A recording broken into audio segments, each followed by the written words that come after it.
Hello, I'm Rhodessa Jones, the Artistic Director of the Medea Project, Theater for Incarcerated Women.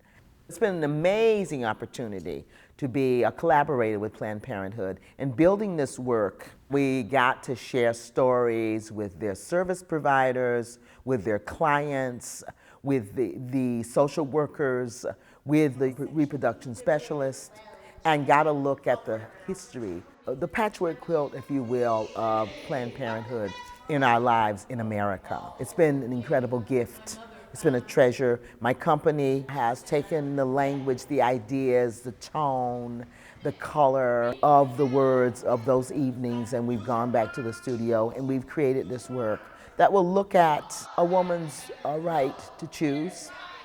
And we will also examine the broken, the wounded, as they talked about how a lot of people in our community, in the nation, sees Planned Parenthood as really the community clinic in a lot of ways, not just a service for women. We know what that is, but it's been so enlightening for me and my company to know that there's a lot of folks who depend upon Planned Parenthood.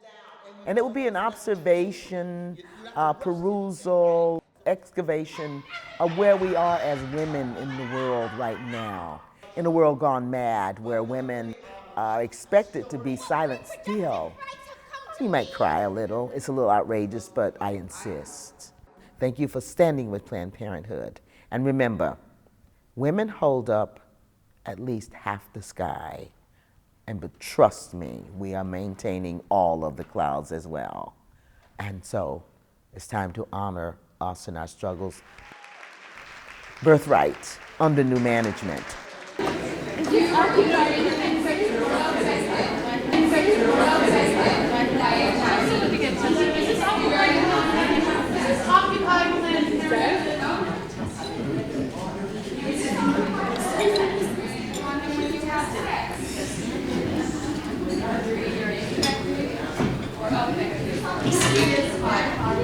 HIV.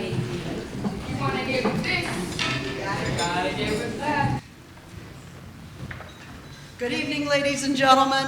I have the distinct pleasure of introducing our keynote speaker for the evening, the CEO of the IUC. Please welcome Ms. Faye Bongelin.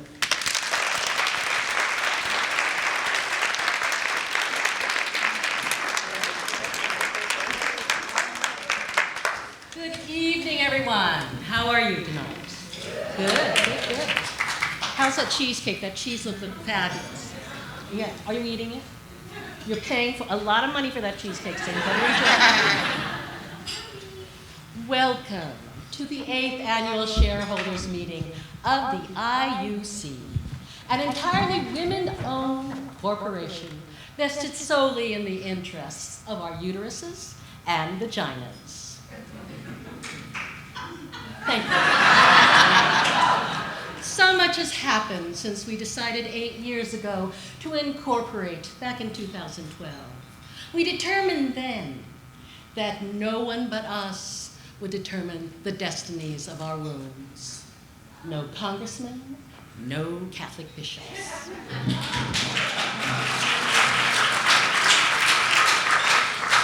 And look what we've accomplished.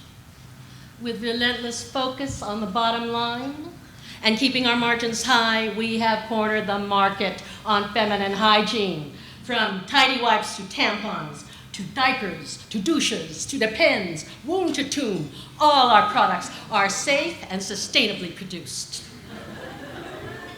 We have controlling interests in all contraceptives, and these products are finally free of harmful side effects and are never, ever tested on unsuspecting international markets or on poor women here in America. Our ruthless corporate investigations have finally yielded incontrovertible evidence of the direct link between pesticides and other toxins in our air and in our groundwater and food and cervical and breast cancer. And finally, now that Arizona has followed Texas in seceding from the Union, the IUC and Planned Parenthood have partnered with the Hopi and Navajo nations to secure a portion of tribal lands as temporary sanctuary with free health and dental, K-12 education, and jobs training for the hundreds of thousands of political refugees seeking asylum from the repressive Arizona Republic's regime. All this could not have happened without you, our shareholders, and of course, our magnificent partner, Planned Parenthood.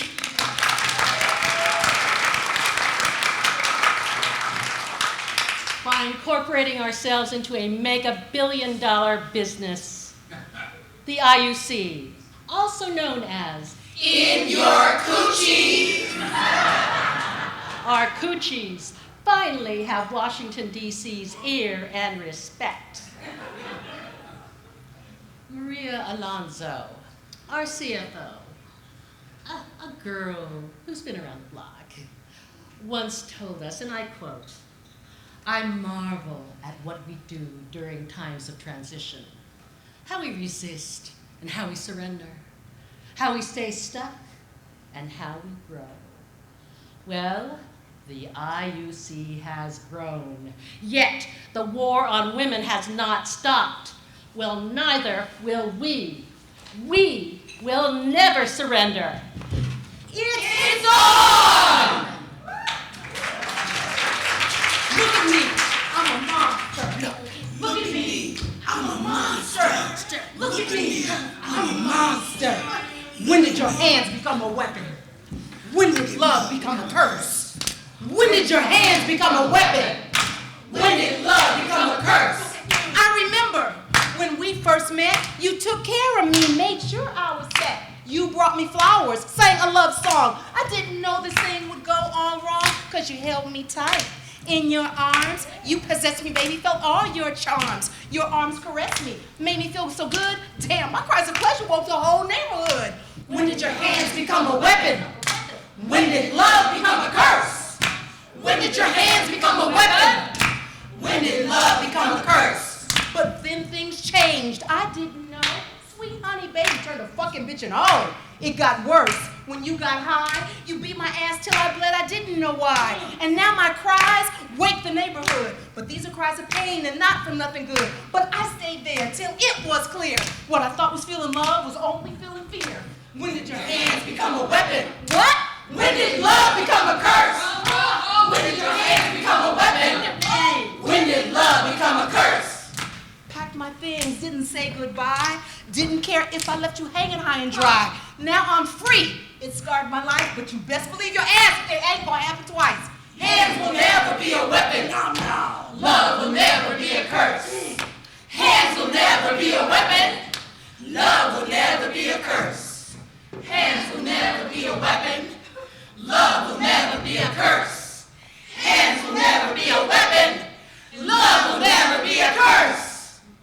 If I could whisper tenderly into your womb and ask her to reveal her deepest secrets, what pleas would come out unapologetically? Would she speak of the synthetic hormones that make her insides churn? Would she ask if you remembered your grandmother's memories of DES that left the next generation of children unable to have children of their own? Would she ask if you remembered Delilah, the woman born with the miniature arms because of the oral contraceptives the doctor had advocated so many years ago? Would she say, do you really think it's that different now? Pharmaceutical companies prophesizing that little purple pills falling from the sky will save the day? Is this what sexual liberation has come to look like?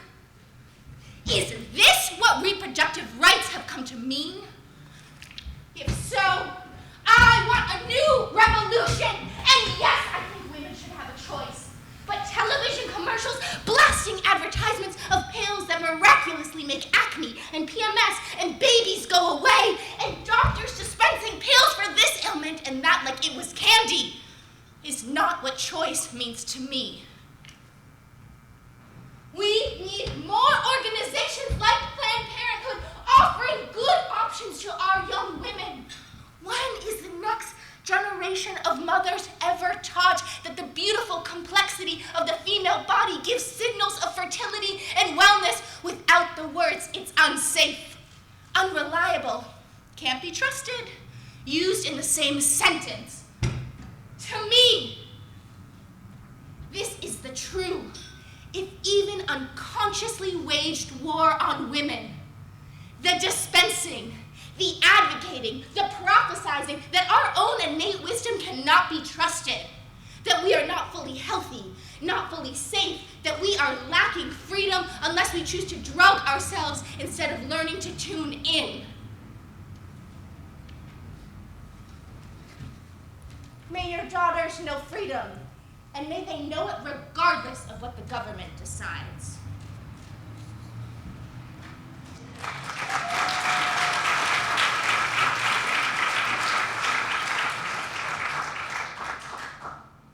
My mother found me. She said she had come home from work real late one night, unannounced. And she found me, 5 years old, lying in bed, with my behind on a pillow and no panties on. There was a gel of some kind on the pillow and on the sheet beneath it. She said I was in a dream state and she couldn't wake me up. So she beat me. Bad. Because I wouldn't tell her what had happened to me. In the morning, she addressed everyone in the house about it, but no one remembers that now. Everyone has gone blind. Nothing was ever said. Nothing was ever done. I worry and I wonder because I too have no memory of this. My mother keeps it.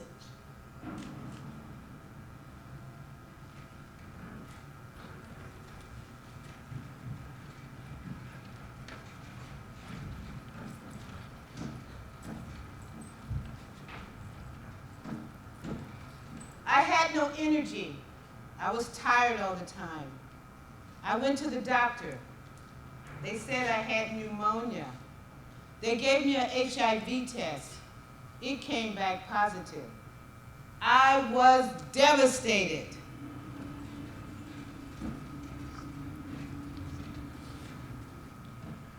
"1987, standing on the corner, selling my body for drugs. I got arrested.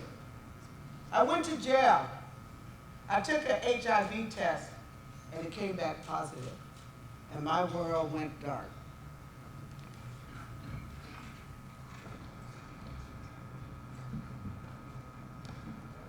1979, car accident, blood transfusion. 1989, I get a call from Alton Hospital. I left Tracy, California, arriving there, spoke to a nurse. She told me I had HIV. I asked her, how long do I have to live? She says, 1 year. I went home, laid on a mattress, and wept, and wept, and wept.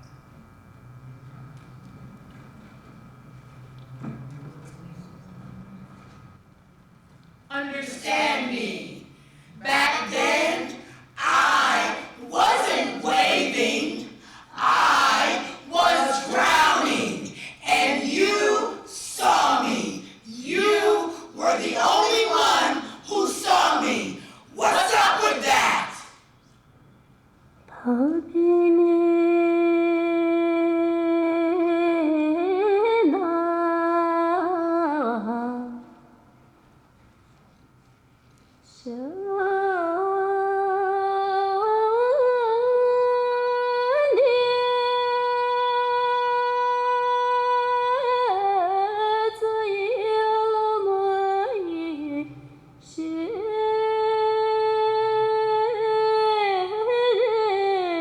Yeah.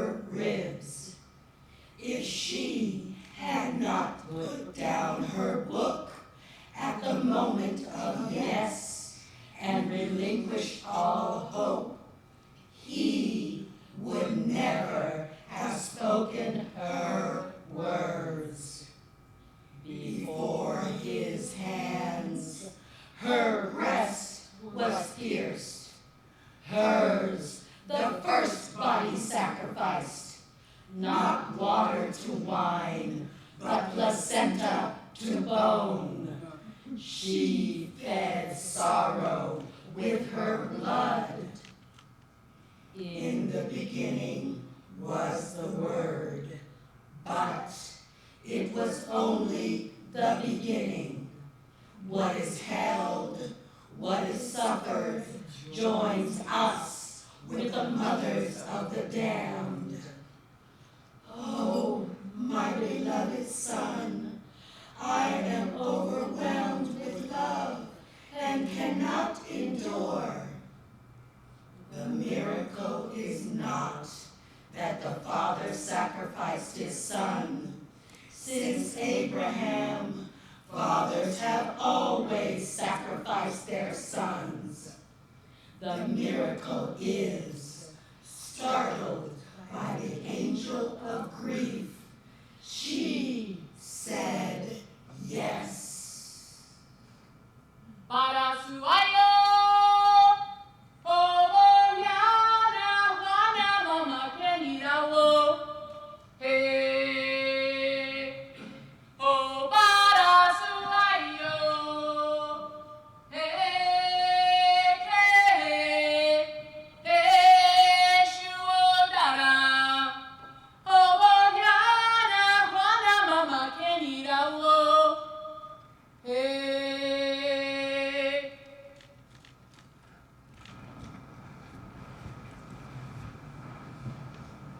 My dearest beloved, I didn't understand what the words meant to me, but I'm going to explain them to you.